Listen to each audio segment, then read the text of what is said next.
اصبر على السنة يا أيها السني، واصبر على الفقر يا أيها السني، واصبر. تلك الدار الآخرة نجعلها للذين لا يريدون علوا في الأرض ولا فسادا والعاقبة للمتقين.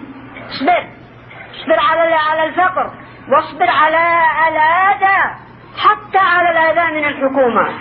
إياك أن تحدثك نفسك وتقول سنقوم بثورة وانقلاب تسفك دماء المسلمين. ورب العزة يقول في كتابه الكريم: ومن يقتل مؤمنا متعمدا فجزاؤه جهنم خالدا فيها وغضب الله عليه ولعنه وأعد له عذابا عظيما.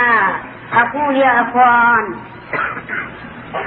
المجتمع الذي نعيش فيه محتاج إلى تربية. نعم، محتاج إلى ماذا؟ إلى 1000 واحد مثل الشيخ بن باز و1000 واحد مثل الشيخ الألباني في جميع البلاد الإسلامية يربونهم على العلم الصحيح وعلى التوحيد وعلى أيضا الدعوة إلى الله برفق ولين. هذان العالمان الفاضلان اللذان يتنكر لهما الحزبيون، يأتون بحزبهم ما يبغض هذين الرجلين.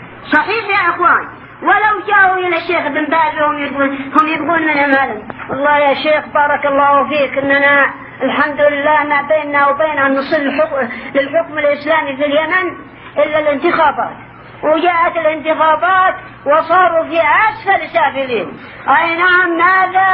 أي نعم، يلبسون يأتون كذلك أيضا إلى الشيخ الألباني وإلى غيره. شباب إخواني في الله محتاجون إلى أمثال هذين العالمين يربيان المسلمين تربية إسلامية. ولكن ماذا؟